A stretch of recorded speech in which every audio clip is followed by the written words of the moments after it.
All right, let's get right into it. This is probably one of the biggest debates out there, right? It fuels a million internet arguments. And, let's be honest, a ton of action movies. But when we ask who the best special forces are, what are we actually asking? You've definitely thought about this. Is there really one single unit that's just better than everyone else? When you think of the absolute best of the best, I bet a few names pop into your head almost immediately. Of course, you've got the U.S. Navy SEALs. They pretty much became household names after that 2011 raid on Osama bin Laden, which, you'll remember, was carried out by the legendary SEAL Team 6. Then you have the British Special Air Service, the SAS. I mean, these guys are the originals. They kind of wrote the book on modern special forces. And that motto, who dares wins, it's iconic for a reason. And you can't have this conversation without mentioning Russia's Spetsnaz. It's kind of a catch-all term for their special forces, and they have this reputation for being incredibly tough and effective, often working deep in the shadows. But this is where things start to get a little more interesting. See, these units didn't just get famous from Hollywood. Their reputations were earned, forged in some of the most intense, high-stakes situations you can possibly imagine, often with the entire world watching. And what's wild is how public some of these operations became. That SAS raid on the Iranian embassy, that was broadcast live on TV. And think about Operation Entebbe. Israeli commandos flew 2,500 miles deep into hostile territory to rescue 100 hostages in Uganda. These weren't just secret missions. They were moments that literally changed history and built the legends we know today. But here's the thing. Trying to make some kind of top 10 list of these units, it's just wrong. It doesn't work. In fact, you go to the comments section of any article that tries to do it, and it's an absolute war zone. And it's not just fans arguing. You see comments from people who clearly know a thing or two. And then you see a comment just like this one. This isn't just some random opinion. This guy is pointing to something deeper, a kind of professional secret that changes the entire conversation. You see that language he uses, not a Tier 1 SF unit? He's hinting that there's an actual formal system in place. And that right there is the whole secret. The world's most elite units are not just a random collection of commandos.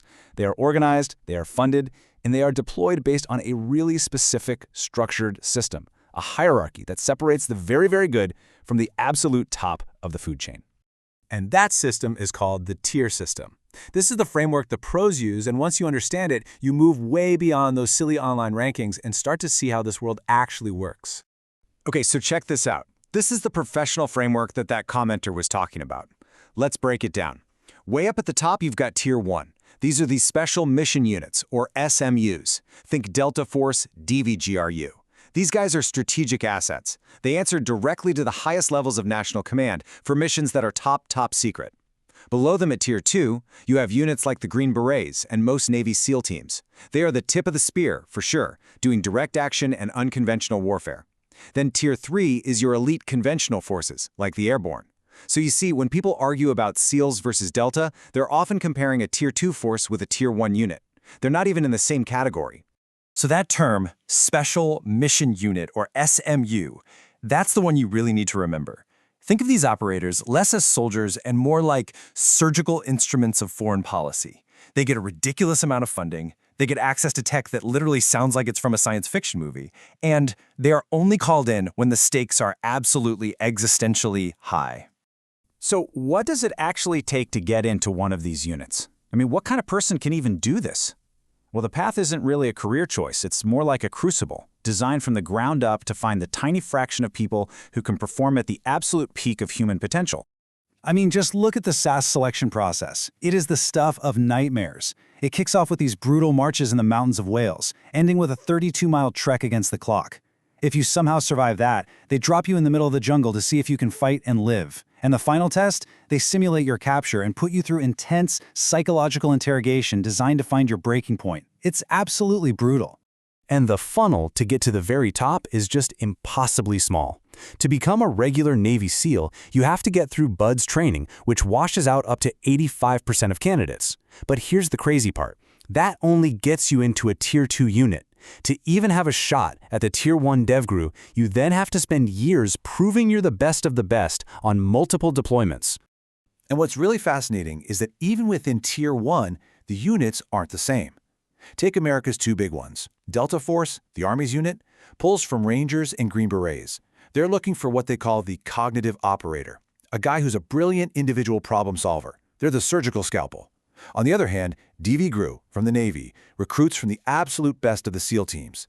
They're all about team-based physical dominance. They're the maritime hammer. Same tier, but completely different approaches to solving a problem. But the game is changing. It's not enough to just be the toughest person on the planet anymore.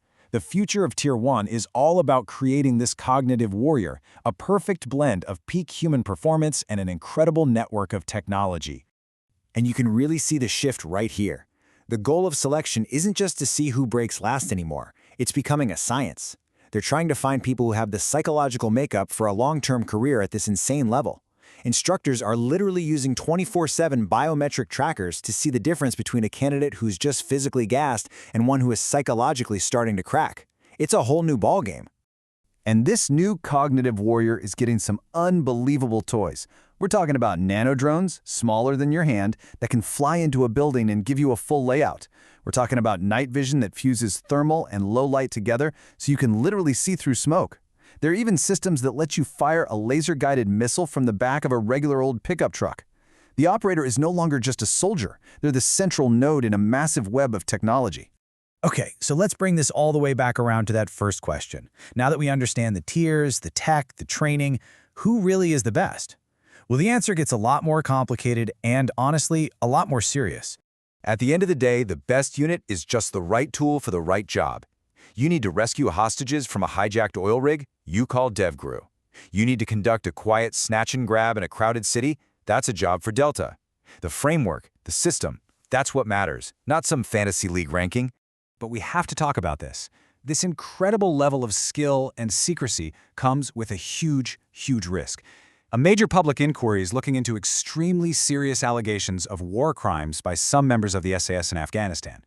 One of the practices being investigated was allegedly called flat packing, which was a term for executing detainees.